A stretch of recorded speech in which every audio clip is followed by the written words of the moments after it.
ప్రధాని నరేంద్ర మోడీ పాలన కార్పొరేటర్లకు వరంగా సామాన్యులకు భారంగా మారిందని మంత్రి జగదీష్ రెడ్డి అన్నారు. పీక్ లోడ్ అవర్స్లో ప్రతి యూనిట్కి 25% అదనపు ఛార్జ్ వసూలు చేయాలన్న కేంద్ర ప్రభుత్వ నిర్ణయంపై మండిపడ్డారు. సూర్యాపేట క్యాంపు కార్యాలయంలో ఆయన మీడియాతో మాట్లాడుతూ దేశ ప్రజలను విద్యుత్ వినియోగానికి దూరం చేసేందుకు కేంద్రం కుట్రలు పన్నుతోందని మండిపడ్డారు. కార్పొరేట్లకు లాభం కోసమే మోడీ పరిపాలన చేస్తున్నారని, పేదలకు సబ్సిడీలు ఎత్తేసే కుట్ర జరుగుతోందని ఆరోపించారు. తెలంగాణ ప్రభుత్వం సబ్సిడీల భారాన్ని భరించి నాణ్యమైన విద్యుత్ ఇస్తుంటే కేంద్రం ప్రజలపై భారం వేస్తోందని అన్నారు. మోడీ దుర్మార్గపు పాలనకు ప్రజలు చర్మగీతం పాడాలని పిలుపునిచ్చారు.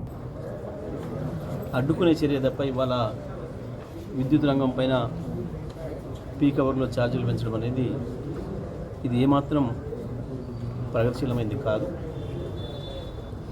ప్రభుత్వం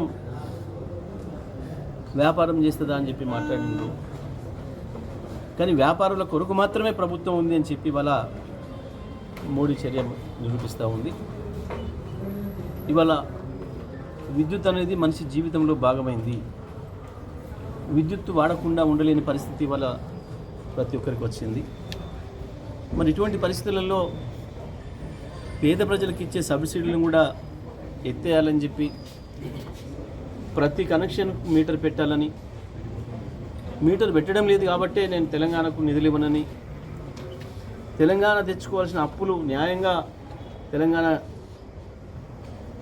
రాష్ట్ర ప్రభుత్వం యొక్క పర్ఫార్మెన్స్తోని తెచ్చుకునే అప్పులకు కూడా అడ్డం పడుతూ, మీరు విద్యుత్ మీటర్లు పెట్టలేదు కాబట్టే నేను మీకు ఎఫ్ఆర్పిఎం పరిమితి ఇవ్వనని మా నిర్ణయం తొందరలోనే ముఖ్యమంత్రి గారు తెలియజేస్తారు. మేము ప్రజలపైన భారం వేసే ఏ చర్యలైనా అడ్డుకుంటాం. నిన్న కూడా మొన్న కూడా చూస్తున్నారు. వాస్తవానికి ట్రూఅప్ ఛార్జీల విషయంలో కూడా మరి ఈఆర్సీ ట్రూఅప్ ఛార్జీలని వసూలు చేయాలి డిస్కమ్లు ప్రజల నుంచి అని చెప్తే కూడా దాదాపు 12,000 కోట్ల భారాన్ని కూడా రాష్ట్ర ప్రభుత్వంగా మేమే భరిస్తామని చెప్పి గౌరవ ముఖ్యమంత్రి గారు చెప్పి ప్రజలకు ఊరటనిచ్చేయండు.